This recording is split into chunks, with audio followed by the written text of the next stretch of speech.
What's astounding to me is from a clinical perspective, I'm looking at your story and it's like, okay, I have these panic attacks, life shrinks.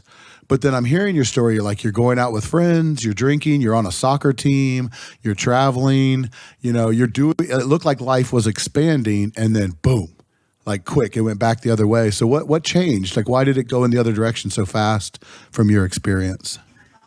I can't say what made me stop playing football. I don't know. I just went into a complete shell and this just got worse. And here's where the story gets. This is where it hits rock bottom. Is the last 4 to 5 years of my disorder from age 24, 25-ish to like 28. Man, I was ringing ambulances to my house. Every time I had a panic attack, I was still, ironically, there's a fire brigade station that's 5 minutes away from me. I was banging down their door multiple times a night, thinking I'm having a heart attack. They would bring me up to the emergency room. I'd get sent home, and then within a couple of hours, I'd repeat. Back home, I'd repeat. Why would I repeat? Because every time I was close to medical help, I had no anxiety. So for the first time in my life, I learned, when I'm close to medical help, I have no anxiety. Better stay close to this. So I actually started cycling my bike up towards a hospital every morning I woke up. So it was becoming like a compulsive type of OCD type of trait. Every morning I'd wake up. Sometimes what I'd do even, I started to sleep in my clothes because I'd wake up with panic attacks and I would be literally thinking I'm on the verge of a heart attack, Jay. So my destination is I need to get 5 minutes to that fire brigade station because when I'm there, I'll be okay. So after I first couple of panic attacks without sleeping in my clothes, I'd be like, get the hoodie on, get this on. And all I was on cycling my bike over there and knocking in. So I said, well, what's a quicker way? I'm going to sleep in my clothes. So that was a rough couple of weeks, doing those types of behaviours. I remember like ringing an ambulance to my house and locking into my mum, knocking on her door. Like, poor woman's up for fucking work 3 hours. I'm there knocking in at 4 o'clock in the morning. Man, I'm not calling an ambulance again. She's like, Glenn, you're wasting their time. I said, dude, nothing's going to happen to you. You had panic attacks for 8 years now, nothing's going to happen. But I was now realising that I'm a 26, 27-year-old man and I've done nothing with my life. And it was eating my soul, Jay. That's the only way I can describe it. This was eating me from the inside and I could no longer take that anymore. This grew into a beast. It was a little dragon. If I conquered it, I could have slayed that little dragon all those years ago. Now this is a big motherfucker. And I'm up against this big ass dragon, man. And that's the way it went. And I was doing all these behaviours. It was the behaviours that were keeping me stuck, Jay. So in the last 4 years last 3.5 years, maybe from age 25 to age 28, Jay, my agoraphobia was so bad, I did not go further than 3 miles from home for 3.5 years. I missed out on my friends' birthday parties. I missed out on Mother's Days. I missed out on my siblings' birthdays. I missed out on everything. Absolutely everything I missed out on. And that just kept eating my soul, eating me from the inside. I went down to 59 kilograms. So I think, what's that, 140 pounds, would it be? I'm American. I don't know less. That. I don't know. It could be like 400 pounds for me. I don't know, 59 kilograms. It's like 2.2, right? Is that what I'm supposed to do? Like multiply it by 2.2? Look at that. Man, I have no idea. My producers are nodding. Look at that. I stumbled into that one. Yeah. So that's not, So 140 pounds. So you're not working out. 140 pounds. Yeah, you're not nurturing yourself in any way. So you're just wasting, right? Like you're serving time. I'm living. What is it? 120 pounds. 130. All right. Yeah. So here I am, man. That's like one of Ian's quads now. That's like 130 pounds. Yeah, probably, man. Yeah. Yeah. Yeah. Gotcha. His calf. Yes. So here I am, man. I sit in this doctor's office and in hell. You're trapped. I'm living on breakfast cereal to stay alive. and maybe an odd banana. I couldn't hold down a decent meal because the stress and the panic Yeah, was eating your everything. cortisol's Was off the eating away my charts. muscle. Everything's churning. Yeah. You've got adrenaline going left and right. Yeah, yeah. Hell yeah, hell yeah. And I was just a complete shell of a person who I am today. You know, I'm 33 soon, and if I could show you pictures of when I was 24, you'd say I look 35 then, and I probably look a bit younger now. It's crazy, man. And I have some of those pictures on my Instagram account. I remember my friend saying to me, she says, because when I recovered, and I actually went to see her there around a year ago when I come back, she was a very great friend of mine, played a great part in my healing journey. I'll go into that again. She says, Glenn, I remember we were going to the mindfulness meditation class, and she said, I remember you turning up, and she was like scared. She was like, you look like, it looked like your head was too big for your body. I have a little pea head, so you can only imagine. You know, so scary times. So yeah, that was at my absolute lowest. I was engaging in all these compulsive behaviors, and you know. And what you said scary times, Glenn. Were you scared during that time, or were you just surviving? Was that had that become normal, and you're like, this is just life, or were you like actually aware, like I'm not in a good place, and this is getting scary, like during that time? This is getting worse. You felt it, okay? Yeah, this is getting worse. This is eating me alive now. I've never had like major depression problem. I never had, you'll always, with anxiety disorders and panic attacks, you'll always have sometimes with very low mood and up again and down again. But this was like, I'm fucking worried about myself. I mean, I'm falling asleep barely, waking up at 1 p.m., 2 p.m. in the day. Sometimes I wake up at 8 a.m. in the morning and fall back asleep to 1 p.m. I had no routine. I didn't know what the word discipline was. I had nothing. And here's how my journey starts to heal. Absolutely crazy. And you could actually possibly direct a movie on this. I am living on my road, my neighborhood in Dublin. And I know everyone on the street. This is an elderly couple in their 80s and get along great with them. One day I'm walking along and I have my yoga mat and I'm going to trust me, I ain't going far. I'm going to my local park. About 2.5 miles away, right? Yeah, probably less at this time. You can't go Here I am miles. having a yoga mat, yeah.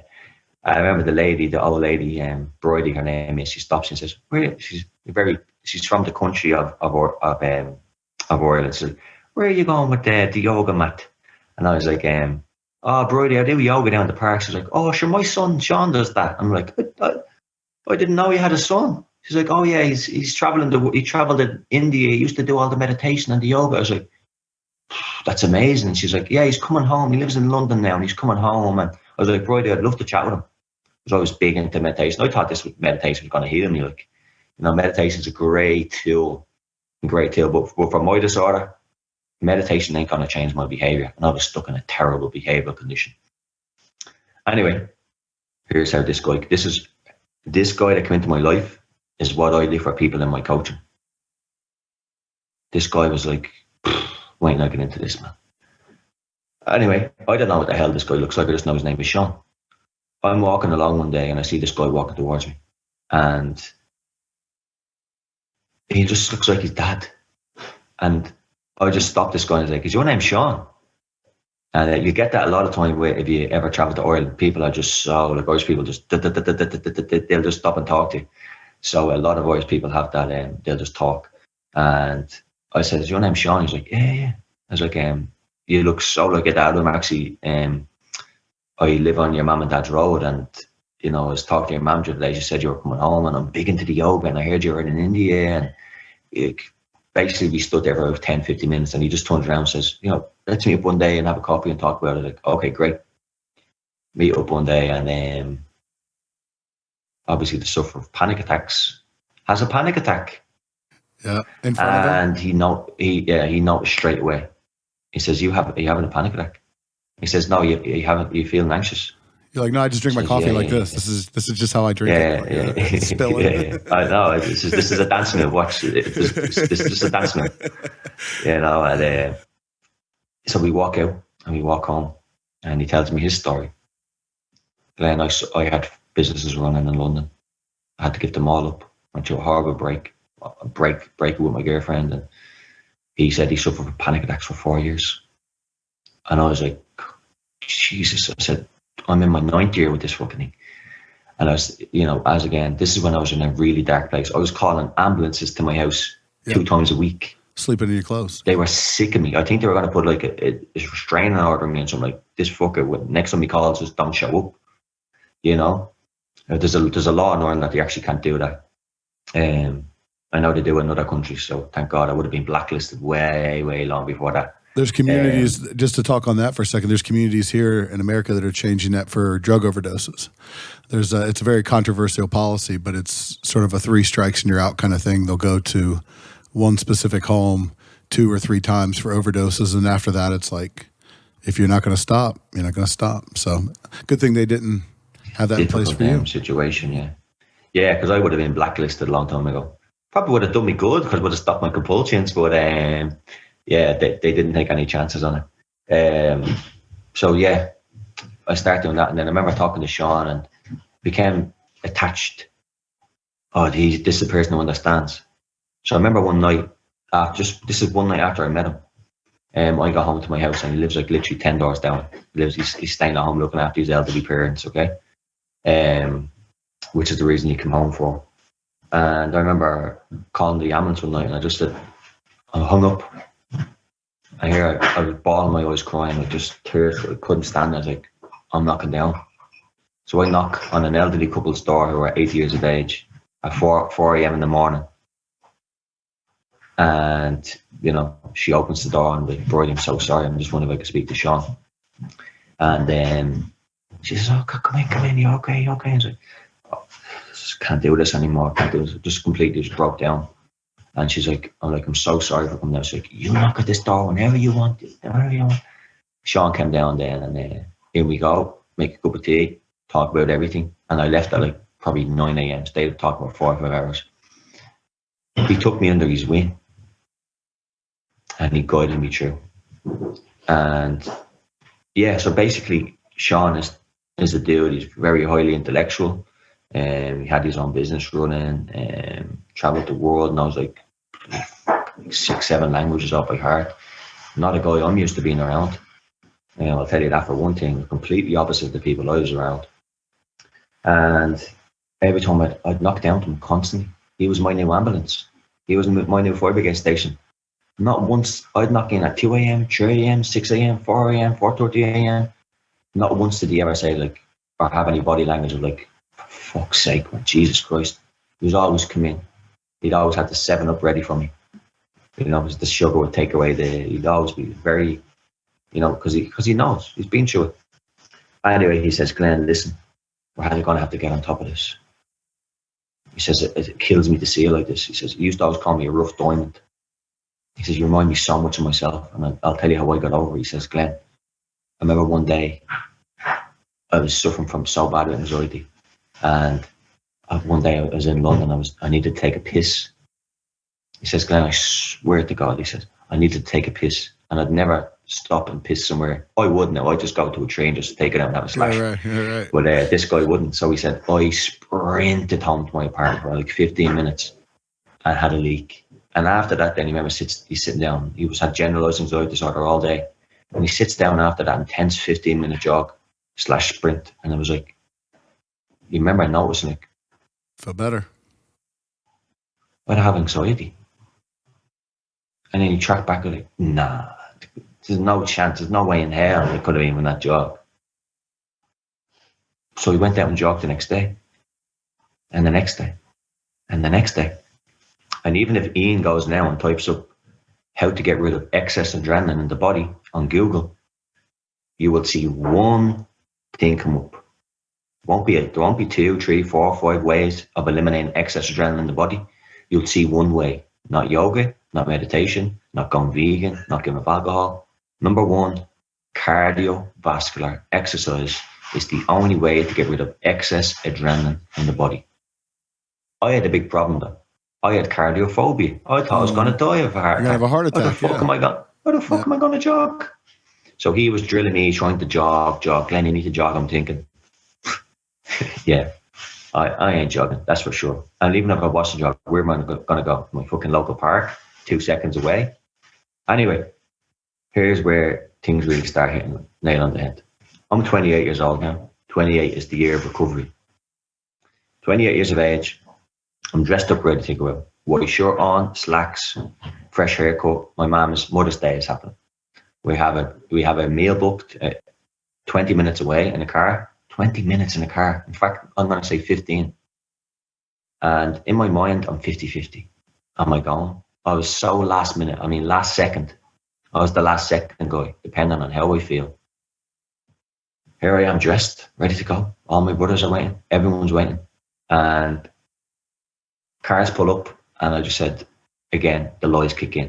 I said, Mom, I'm actually going to wait for Paul. Just text me saying he's going to come. Complete bullshit. Paul was my best friend at the time in Ireland. And I said, Paul's going to come with us. And everyone was like, all right, no problem, see you there. And my mom knew. My mom knew me to a T. Knew by the look in my eyes, knew everything. So off they went. And the minute that door closed, the emotion must have come out of me after 10 years. I cried so much. I looked down, there was actually a puddle. And my golden retriever back home was trying to lick the tears I was kicking away. He thought it was a fucking water or something. There's so much snots everywhere, everything. I remember going up and just looking in the mirror and just thinking, what the fuck is this life? What I'm living in fear of heart attacks. Got stripped into got them clothes off, put my hoodie on, put my trainers on, put my shorts on. And I used to carry a bag with like a Xanax tablet in it. And in case, I never took them. The thing was like sawdust. If I tried to take it, it'd just blow away in the fucking wind anyway. It was there for so long. I had a book on panic attacks, a banana, and a bottle of water in my bag. So at this time, as you know, I can't go more than 3 miles from home. I jogged eight that day. Just up and back or circle, or would you just in your area? Oh, no. You broke through the 3 mile barrier. You took off. Yeah. Nothing to lose. Something clicked at me that day, and I literally said, I do not care if I fucking die from a panic attack. Because honestly, I'm no longer. I mean, you're a prisoner in your life anyway. You might as well, right? Like you're dead now. Yeah. You're just walking around dead. So might as well. I'm slowly dying. Yep. I said no. I said I would rather go out. I'd rather go out as a warrior fighting for my life than to sit and crumbling away for even another couple of months. And off I went. There was tears coming down my eyes. I was passing people who knew me, trying to hide. And I remember making 5 miles from home and looking out at an area of sea and I haven't seen in 6 years, Jay. And I thought, holy fuck. Now, don't get me wrong, I'm shaking. Of course, yeah. I just want to go home. Yeah. I mean, I've behaved in a way for 10 years that told my amygdala that I just negatively reinforced it so much that says, what are you doing? Like, get the fuck home now. Yeah. I was like, no. Kill me. Give me the heart attack. Give me the seizure. Give me the stroke. Because I ain't fucking leaving. I ain't going home. I'm not retreating. And I remember I made the whole way around for the first time in my life. Did I die of a heart attack? No. And nothing changed. Nothing changed. I was so embedded. This was really deep rooted inside me, Jay. But I noticed for 5 minutes along that hour, I felt good. Something clicked. I don't know if it was the nature of the jog or the actual seeing something new. Maybe a combination of both. A little bit of both, yeah. But I knew something happened. And then I said to Sean, Sean, I want to go on that jog again. He said, but I'm scared. I'll go with you. 7 a.m. in the morning, be ready. Now, if this guy says 7, he doesn't mean 6:59. He doesn't mean 7:01. This is a 7 a.m. guy. 7 a.m. he's outside my house with his trainers on. And here I am jogging the same route. I said, Sean, fuck, I can't do it. I'm going to have a heart attack. He says, Glenn, he stopped me. He says, Glenn, he says, do you want another 10 years of this? Because I'm going to tell you out straight now. If you don't do this, you'll be stuck like that for another 10 years. Do you want that? And I was so used to like, it's okay, Glenn. You're feeling anxious? We can go home. Give up. Not from him. not from him. And that's what I needed in my life. No one ever spoke to me like that. Like, you want to fuck another 10 years of this? Okay, let's go home. You want to stay like this? No problem. And I was like, no, Sean, I don't. He says, come on. Tell me what thoughts are going through your head, but keep running. So here I am running. I'm like, Sean, I'm having the thoughts that I want to run into that person's house, knock at the door, and get them to bring me home in the car. He says, yeah, had those thoughts as well. Keep running. And I remember then we got through the jog again. I swear to God, this was only a 5 kilometer. It wasn't as long as I jogged the other day, but it was really early in the morning when people are dropping their kids to school and going to work. And I let out a roar as if I won a gold medal. I said, yes, had my arms spread because I got through a panic attack and I felt it subsiding. Yep. You pushed Next day, I go again. Sean, can you come with me? No problem. Sean came with me. He came with me. He came with me. I expanded my ears with Sean, and then I was left to do it alone. And doing it alone, the anxiety came again. Again, my mindset, I don't give a fuck. Kill me then. I'm not stopping. From the first day I jogged, I couldn't jog a half a kilometer and I was afraid of having a heart attack. In the 4th month, Jay, of consistently running, I jogged the Dublin Marathon. Good Lord. On the way home from the Dublin Marathon, in my uncle's car, I went on and I Googled flights to Paris. And I booked my flights to Paris. And I sent a screenshot to my girlfriend. I said, I'll see you this day next month. I'm getting on a plane. For the first time in 10 years since my panic disorder started, 5 months, I got on a plane for the first time. 5 months after that first run. A prisoner to flying through the air in 5 months. 10 years of the most crippling anxiety disorder that anyone could face. I called myself the 1%er. Those people that are in that 1% and feel that they can't escape. That's where I was. So if you're anyone that's going through this and you're a 1%er, don't you ever fucking give up. I swear to God, don't you ever give up. There's a way. Okay? So 5 months, that's the beauty of neuroplasticity. Okay? Think about that. How can someone overcome such a condition of 10 years, overcome and have a completely, and I mean zero anxiety. Anxiety came again in my life, and I had a couple of panic attacks again since nearly 4 years ago. I've had a couple of panic attacks. Who gives a shit? You know? I'm not at home in Dublin living like a cage rat. I'm living in Paris for the past 2 years. I've been coming since 2019. It's a miracle, but it's not a miracle. It's science, and it's fear, and it's overcoming fear. And we're human beings capable of fascinating and amazing things in life. So 5 months, when I first started, I was terrified, couldn't even jog a half a kilometer. In the 5th month, I'm jogging around the fucking Eiffel Tower. I'll give you a funny story. I was going to say, there's the last scene of your movie right there, man. You're talking about your movie earlier. There's your imagery. So tell me your story, but that's amazing. If this is a funny story for people. So when you're having anxiety disorders and you're full of bullshit, everyone around you just thinks you're full of bullshit.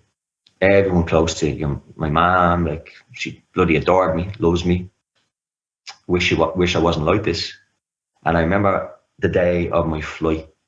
I told you about the girl who was at the meditation with me. And she said, basically my head would look too big for my body. Her father helped me so much, and I trusted him a lot. So I asked, hey, his name is Ollie. I said, Ollie, can you drop me up at the airport? I'm going to have my first flight. He's like, no problem, meet you there. He drops us to the airport, and my mum went into work that morning.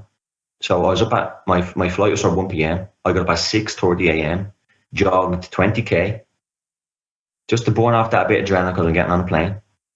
Came back, got dressed, everything's good, I'm ready. And I still have a mindset of like, couldn't give a fuck if I die on the plane. I was going over to meet my girlfriend, who I've never seen before, never touched, never hugged, never kissed. But the last 4 years, I was in contact with this girl. She's literally in the kitchen next door, just right here. And she was absolutely just, like, imagine telling the woman, I don't work. I have no money. I can't get on the bus. I have anxiety disorder. And she says, I don't care. basically. She's seen something. I don't know what she's seen in me still to this day. I was gonna say you can pull it off with a face like yours. That wouldn't work for me. I don't think I'd be able to pull that shit off. She'd be like, "Look, you get on the bus." So figure that thank out. you, man. Thank you. But listen, for real, Glenn. One thing. So psychologically, a lot of people we work with, we talk about this issue of kind of ownership and autonomy, and basically like who's driving, right? Like, are you in the driver's seat or are you along for the ride? And for all those years, you were kind of along for the ride, and anxiety was driving. And anxiety is a thief. It was driving along and it was stealing your relationships. It was stealing your future. It was stealing your jobs. It was stealing your peace of mind, how you felt. You were good friends with the paramedics, but other than that, it had given you nothing, right? But anything in life that you move towards, and in your case, run towards, you gain power over it, right? Anything you run away from gains power over you. And what's amazing about your story is for 10 years, you're running away and this thing's just eating up power. It's just gaining. But in months, you turn around, you face it, you say, literally in your head, you're saying, I don't care if I die. You're already killing me. So I'm going to die on my feet if I'm going to die. I'm not going to die on my knees, right? I'm going to die on my feet. And so you move towards it. And in 4 or 5 months, you're back in the driver's seat and you're calling the shots. Doesn't mean you don't ever feel panic. Doesn't mean you don't have those urges. Doesn't mean it doesn't live within you to this day. You know you're capable of that, but you're the one pursuing, right? You're not running from, you're running towards. And there's where all the power is. There's where all the autonomy is. It's an amazing example of that concept, So and how long ago was that? So that first run was how long ago from today? So I came to Paris 17th of October 2019. Yep. It was my first time ever in Paris. I jogged the Dublin Marathon in September. And I'd say May is when I started to kind of start those first couple of jogs. May, June, July, August, September, October, I was on the plane. So 2-3 years. Yeah. And you left, and Paris and you chose Paris because of the girlfriend? And was there other reason for Paris, or was it for that relationship? Absolutely nothing. Yep. She could have lived in Germany. She could have lived in the States. She could have lived in a fucking dumpster for all I cared. I just wanted to go see her. And you were going. Where she lived. You were going. I was gone, man. Yeah. I have a funny story to end on that, right? Yeah, I want to hear this. Yep. This guy has dropped me up. Ollie, love the man. Still to this day. Great. 70 years of age. Top, just the best, the business, like class. He drops me up and I get out. Have you got everything? He says. I says, yeah, I have everything. Check me pockets. Fuck. I'm about to forget my phone. He says, Glenn, I can't drive back. You're going to be late. You're going to miss your flight. I said, can I use your phone? I knew my mom's phone up by heart, so I rang his phone. I was like, my mom's in work. I said, Mom, you're not going to be fucking late. I said, I'm about to forget my phone. Immediately, my mom's, now, I didn't know what she was thinking. In my mind, I just lost I need my phone here. I'm not thinking about not getting on a flight or anything like that. My mom thinks, oh, okay, you gave it a good shot, She rings home. She rings my sister. Is Glenn's phone charging? My sister runs down. Yeah, his phone's here. He says, okay, I'm going to ring my auntie to come and collect you, to bring the phone up to the airport. Glenn forgot his phone. So then my auntie and my sister always thought, I didn't know this was happening. I only got told this as I came home from Paris a couple of days later. So my auntie comes up with the phone, parks up. I say goodbye to Ollie. He goes off.